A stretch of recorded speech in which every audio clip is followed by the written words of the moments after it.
I love the part in Alice in Wonderland where the caterpillar asks Alice, "Who are you?" It's a great question, and one that as a pastor you should be able to answer clearly.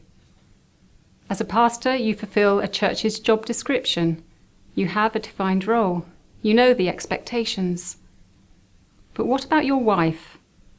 How would she answer the question, "Who are you?" Sadly, many wives will have an answer similar to that of Alice's. "I hardly know, sir. I've changed so many times since this morning." The role of a pastor's wife actually causes many women an identity crisis. What should her role be? What are the expectations? What should her priorities be?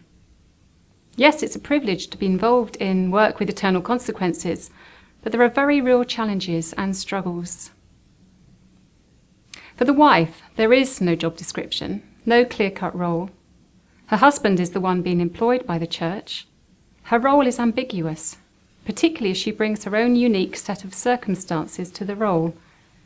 And yet, conversely, a role is assigned to her by the church, whether she likes it or not. Your wife is filling an unstated and often unclear job description. She's no longer a normal member of the congregation, but the pastor's wife. This means it's even more important that as her husband, you take time out to appreciate her challenges with the role. There's a correlation.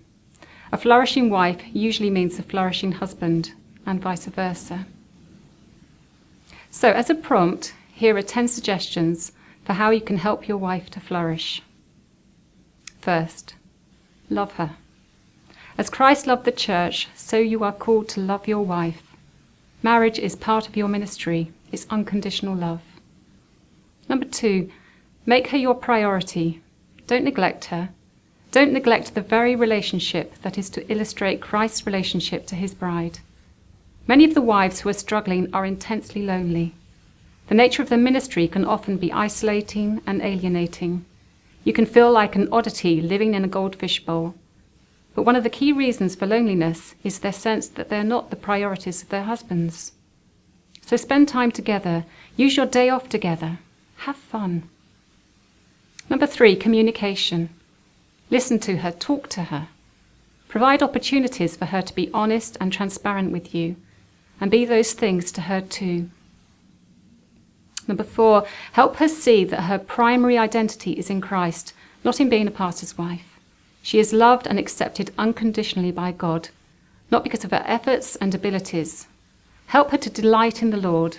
Help her to strive to please God in every area of her life. 5, don't force her into a church role. Help her to have the freedom to be herself and not to be shaped into unreasonable images by church members. Be willing to disappoint people at church for the sake of your family. Your marriage must come first. If necessary, put boundaries in place to protect your wife from the demands of ministry. If she's flourishing in a church role, give great thanks to God and just don't take it for granted. 6, the nature of the work means that family life usually revolves around your work pattern, your meetings, your time away, your day off. So beware the danger of self-importance. Remember that you're a team and your wife's activities are also important. 7, help her understand and accept that criticisms and unreasonable expectations are a part of church life and leadership. Many have to deal with criticism of their husband's ministry, whether directly or indirectly, as well as the lack of church support and love. Many experience the negatives rather than the positives of the work. You're dealing with unpredictable, often ungrateful people.